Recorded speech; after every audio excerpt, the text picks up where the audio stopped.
என்னப்பா பண்ணிட்டு இருக்கீங்க? பலாப்பழம் இருக்க போறேன். இதுல எத்தனை கிலோ இந்த பழம்?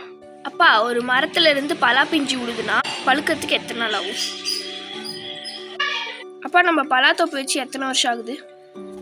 இது என்ன ரகம்பா? அப்பா, இது எத்தனை வருஷத்துல காய் வரும்?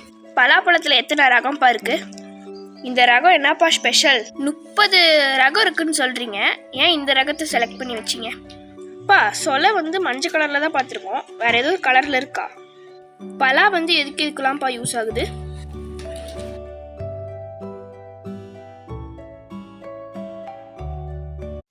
நண்பர்களுக்கு வணக்கம், நான் உங்கள் ஹரிணி. இன்னைக்கு நம்ம இந்த வீடியோவில் என்ன பார்க்க போறோம்னு பார்த்தீங்கன்னா, நம்ம தோப்பில் ஒரு பலாப்பழம் பழுத்திருக்கு. அதை இன்னைக்கு நம்ம கட் பண்ண போறோம். அது சம்மந்தமா அப்பாட்ட இன்னைக்கு கேள்வி கேட்கலாம். வீடியோவை ஸ்கிப் பண்ணாம பாருங்க. என்னப்பா பண்ணிட்டு இருக்கீங்க? பலாப்பழம் இருக்க போறேன். இதுல எத்தனை கிலோ இந்த பழம்? இந்த பழம் 7 கிலோ. 7 கிலோ. இதுல எத்தனை சொலப்பா இருக்கும்? அறுத்து முடிச்சாதான் எத்தனை சொல வரும் என்னங்கிறது தெரியும்.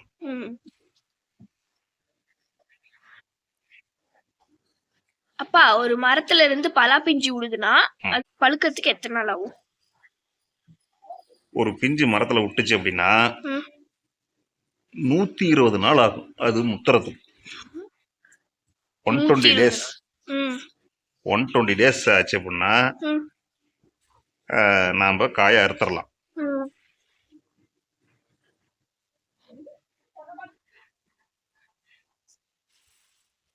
எதுக்கு இந்த பேப்பர்ல தொடச்சிட்டு இருக்கீங்க? இது பழம் அறுத்தா உள்ள பால் வரும். இந்த தண்டுல பால் ஃபுல்லா வரும். பலாப்பழம்னாவே பால் ஃபுல்லா வரும். இது எடுத்துக்கிட்டோம்னா கையில பால் ஒட்டாது.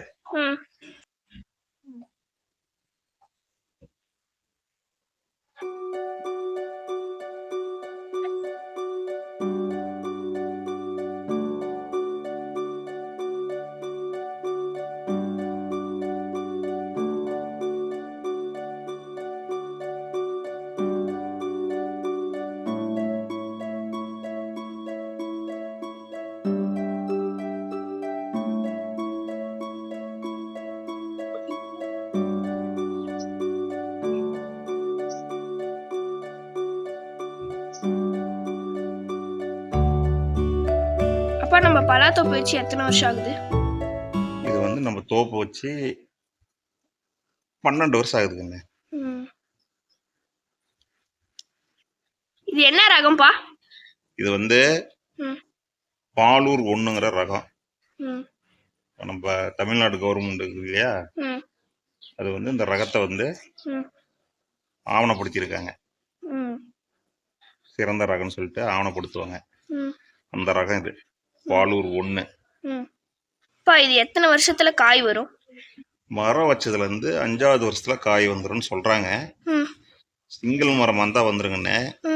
தோப்பா இருந்துச்சு அப்படின்னா 6-7 வருஷம் ஆயிரும். பலாப்பழத்துல எத்தனை ரகம்பா இருக்கு? இதுல ஏகப்பட்ட வெரைட்டி இருக்குன்னு. கிட்டத்தட்ட 30க்கு மேல வெரைட்டி இருக்கு. நம்ம தமிழ்நாடு கவர்மெண்ட் ஒரு 4-5 வெரைட்டி ஆவணப்படுத்தியிருக்காங்க. அதுல பாலூர் 1, பாலூர் 2, பேச்சிப்பாறை, பெரிய குளம் அப்படின்னு ஒரு 5-6 ரகங்கள் ஆவணப்படுத்தியிருக்காங்க. அதுல இது பாலூர் 1. இதே நீ கர்நாடகா போயிட்டீங்கன்னா கிட்டத்தட்ட ஒரு 30 வெரைட்டி ஆவணப்படுத்தியிருக்காங்க. சித்து, சங்கரா, அது மாதிரி ஏகப்பட்ட வெரைட்டிஸ் ஆவணப்படுத்தியிருக்காங்க. நம்ம தமிழ்நாட்டுல போறவளா பாலூர் 1 தான் அதிகமா பயிர் செஞ்சிருக்காங்க. இந்த ரகம் என்னப்பா ஸ்பெஷல்? இந்த பாலூர் 1 ரகம் வருடம் முழுதும் காய்க்கும்.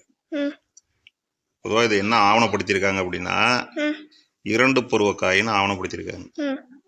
ஆனா முழுக்க முழுக்க முழுக்க வருஷம் ஃபுல்லாவே நமக்கு காய் இருக்கு மரத்துல. 30 ரகம் இருக்குன்னு சொல்றீங்க, ஏன் இந்த ரகத்தை செலக்ட் பண்ணி வச்சீங்க? இது வருடம் ஃபுல்லாக காய்க்கும். ம் அது ஒரு ஸ்பெஷலா.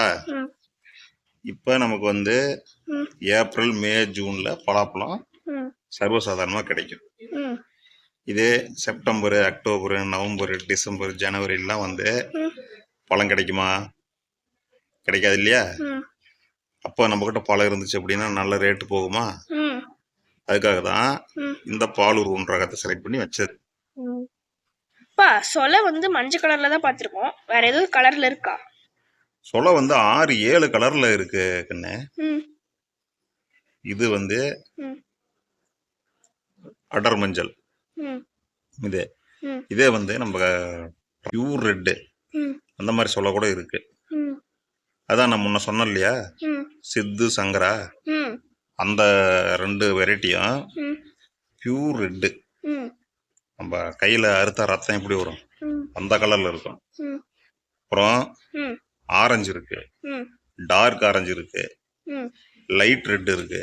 ம் இதே வந்து ம் இந்த சொலையே பியூர் ஒயிட்டா அப்படின்னு தான் இருக்கும். ம் அந்த மாதிரியும் சொலை இருக்கு. அது வந்து பாலூர் 3ன்னு ஒரு ரகம். ம் கம்லஸ். இப்போ நம்ம அறுத்த பால் வந்துச்சு பத்தியா, ம் அது சுத்தமாக பால் வராது. ம் கம்லஸ் ம் பியூர் ஒயிட்டாக இருக்கும். ம் இதை விட டேஸ்ட் சூப்பராக இருக்கும். ம் பலா வந்து எதுக்கெல்லாம்ப்பா யூஸ் ஆகுது? இந்த பலா வந்து ம் பிஞ்சா அறுத்தா பிஞ்சு அரிச்சு பிரியாணி பண்ணலாம். ம் நம்ம சில்லி சிக்கன் மாதிரி கூட போட்டு பண்ணலாம். ம் பழம் வந்து சாப்பிட்றதுக்காகவும்.